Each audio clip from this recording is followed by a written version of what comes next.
ಇನ್ನು ಉಚ್ಚಾಟನೆಗೆ ಪಟ್ಟು ಹಿಡಿದವರಿಗೆ ಯತ್ನಾಳ್ ತಿರುಗೇಟನ್ನ ಕೊಟ್ಟಿದ್ದಾರೆ. ಉಗ್ರ ಕ್ರಮ ಕೈಗೊಳ್ಳೋದಕ್ಕೆ ನನ್ನದೇನೂ ತಕರಾರಿಲ್ಲ, ಬೇಕಾದ್ದನ್ನ ಮಾಡ್ಲಿ, ಸ್ವಾಗತ ಮಾಡ್ತೀನಿ ಅನ್ನೋದಾಗಿ ಯತ್ನಾಳ್ ಹೇಳಿದ್ದಾರೆ.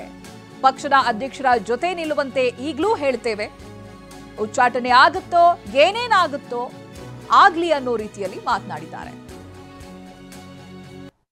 ಅವರ ಮನೆಯಲ್ಲಿ ಕಟ್ಟಾ ಸುಬ್ರಹ್ಮಣ್ಯ ನಾಯ್ಡು ಅವರ ನೇತೃತ್ವದಾಗ ನಿನ್ನೆ ಒಂದು ಸಭೆ ಆಗಿದೆ.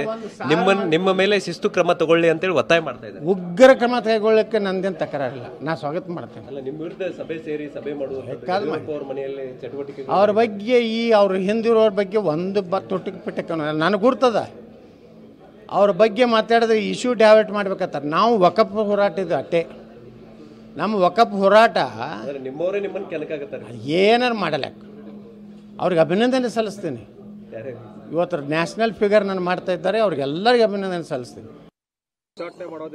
ಈಗ ನೋಡಿ, ನಾವು ಹೇಳಿದ್ವಿ ಕಾರ್ಯಕರ್ತರು ನಮ್ಗಿಂತ ಹೆಚ್ಚಾಗಿ ನಿನ್ನೆ ಮೈಸೂರಿನಲ್ಲಿ ಪತ್ರಿಕಾಗೋಷ್ಠಿ ನಡೆಯುವಂಥ ಸಂದರ್ಭದಲ್ಲಿ ಪತ್ರಿಕಾಗೋಷ್ಠಿ ನಡೆಯೋಕ್ಕೆ ಕಾರ್ಯಕರ್ತರು ಬಿಡಲಿಲ್ಲ.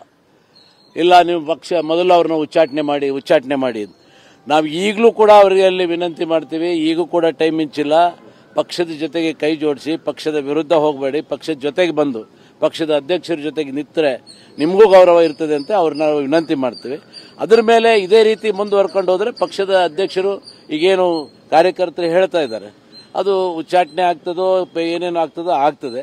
ಬಟ್ ನಾವು ಅವ್ರನ್ನ ವಿನಂತಿ ಮಾಡ್ತೀವಿ. ಆಗಿಲ್ಲ ಅಂದರೆ ಸಾಮೋಪಾಯ ದಂಡೋಪಾಯ ಅಂತ ಇರ್ತದೆ. ಯತ್ನಾಳ್ ವಿರುದ್ಧ ಕ್ರಮಕ್ಕೆ ಮಾಜಿ ಶಾಸಕರ ನಿಯೋಗ ಹೈಕಮಾಂಡ್ ಭೇಟಿ ಮಾಡುತ್ತಾರೆ. ನೋಡೋಣ, ಈಗೇನು ಈಗ ನಾವು ಅಧ್ಯಕ್ಷ ಹತ್ರ ಟೈಮ್ ಕೇಳ್ಕೊಂಡಿದ್ದೀವಿ. ಅಧ್ಯಕ್ಷರು ಯಾವಾಗ ಟೈಮ್ ಕೊಟ್ಟು ನಮ್ಮನ್ನೆಲ್ಲ ಚರ್ಚೆ ಮಾಡ್ತಾರೆ, ನಂತರ ಆ ಅವಶ್ಯಕತೆ ಬಂದರೆ ನಾವೆಲ್ಲರೂ ಸೇರಿ ಹೈಕಮಾಂಡಿಗೆ ಡೆಲ್ಲಿಗೆ ಹೋಗ್ಲಿಕ್ಕೆ ಸಿದ್ಧರಾಗಿದ್ದೀವಿ. ಅವ್ರಿಗೆ ಇವತ್ತು ನಮ್ಮನ್ನು ಉಚ್ಚಾಟನೆ ಮಾಡಬೇಕು, ಇಲ್ಲದ್ರೆ ನಾವು ಮನೆ ಬಿಟ್ಟು ಎದ್ದು ಹೋಗಲ್ಲ ಅಂತ ಹೇಳಿ ಕೂತ್ಕೊಂಡಿದ್ದಾರೆ. ಭಾಳ ದೊಡ್ಡ ಅನಾಹುತ. ಎಂದು ಕೇಳಿದ್ರು ಮನೆ ಬಿಟ್ಟೇ ಹೋಗೋದಿಲ್ಲ ಅಂದ್ರೆ ಹೆಂಗೆ? ಪಾಪ ಯಡಿಯೂರಪ್ಪನ ಮಕ್ಕೋಬೇಕು ಬೇಡ್ರಿ ಅವ್ರ ಮನ್ಯಾಗ. ನೀವು ಹಿಂಗೆಲ್ಲ ಕೇಳಿಬಿಟ್ರೆ ಏನು ಮಾಡ್ಬೇಕು? ನನ್ನ ಎದೆ ಹೊಡಿತು ಈಗ. ಹಾಂ, ಮನೆ ಬಿಟ್ಟು ಹೊರಗೆ ಹೋಗೋದಿಲ್ಲ ಅಂದ್ರೆ ಭಾಳ ನೋವಿನ ಸಂಗತಿ. ನಮ್ಮ ವಫ್ ಹೋರಾಟಕ್ಕೆ ದೆಹಲಿಯಿಂದ ತಡೆ ಹಿಡಿದಿಲ್ಲ, ಇದರರ್ಥ ಅವರ ಆಶೀರ್ವಾದ ಇದೆ ಅಂತ ಗೊತ್ತಾಗ್ತಿವೆ. ಪರೋಕ್ಷವಾಗಿ ದೆಹಲಿ ಬೆಂಬಲ ಇದೆ ಅಂತ ಯತ್ನಾಳ್ ಹೇಳ್ತಾ ಇದ್ದಾರೆ. ಪರೋಕ್ಷವಾಗಿ ದೆಹಲಿ ನಾಯಕರ ಬೆಂಬಲ ಇದೆ ಅಂತ ಶಾಸಕರು ಹೇಳ್ತಾ ಇರಬೇಕಾದ್ರೆ ಯತ್ನಾಳ್ ಮಾತಿಗೆ ಕಾಲೆಳೆದಿದ್ದಾರೆ ಮಾಜಿ ಸಚಿವ ಬಿಸಿ ಪಾಟೀಲ್.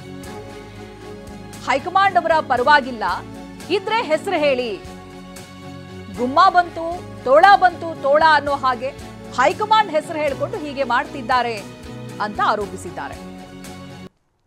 ಏನು ನೋಡ್ರಿ, ನಮ್ಗೆ ದೆಹಲಿಯಲ್ಲಿ ಕರ್ನಾಟಕ ಇರಲಿ, ಇದು ಒಳ್ಳೆಯದಿದೆ ಅಂತ ಹೇಳಿ ಅವರು ನಮಗೆ ಈಗ ಇಷ್ಟು ಮಾಡಿದ್ರು ನಮ್ಗೆ ಯಾವುದೇ ರೀತಿ ತಡೆ ಹಿಡಿದಿಲ್ಲ ಅಂದ್ರೆ ಅರ್ಥ ಅವರು ನಮ್ಗೆ ಆಶೀರ್ವಾದ ಇದೆ ಅಂತ ನಾವು ತಿಳ್ಕೊಂಡಿವಿ. ನಿನ್ನೆನೆ ನಮ್ಮ ರೇಣುಕಾಚಾರ್ಯರು ಬಹಳ ಸ್ಪಷ್ಟವಾಗಿ ಹೇಳಿದರು, ಹೈಕಮಾಂಡ್ ನಿಮ್ಮ ಪರವಾಗಿದ್ದಾರೆ, ಯಾರು ನಿಮ್ಮ ಪರವಾಗಿದ್ದಾರೆ ಅನ್ನೋದನ್ನು ಸ್ಪಷ್ಟಪಡಿಸಿ ಅಂತ ಹೇಳಿದ್ದಾರೆ. ಹೇಳಿ ಅಂತ ಹೇಳಿದ್ದಾರೆ. ಅವ್ರು ಯಾರು ಕೂಡ ಏನು ಹೇಳಿಲ್ಲ. ಸುಮ್ಮನೆ ಹೈಕಮಾಂಡ್ ಈ ಗುಮ್ಮ ಬಂತು ತೋಳ ಅನ್ನಂಗೆ ಹೈಕಮಾಂಡ್ ಹೆಸರು ಹೇಳ್ಕೊಂಡು ಅವ್ರು ಮಾಡ್ತಾ ಇದ್ದಾರೆ ಹೊರತು ಯಾವ ಹೈಕಮಾಂಡ್ ಅವ್ರ ಪರವಾಗಿಲ್ಲ. ಹೈಕಮಾಂಡ್ ಇರೋದು ಪಕ್ಷದ ಅಧ್ಯಕ್ಷರ ಪರವಾಗಿ, ಪಕ್ಷದ ಪರವಾಗಿ ಹೈಕಮಾಂಡ್ ಇದೆ.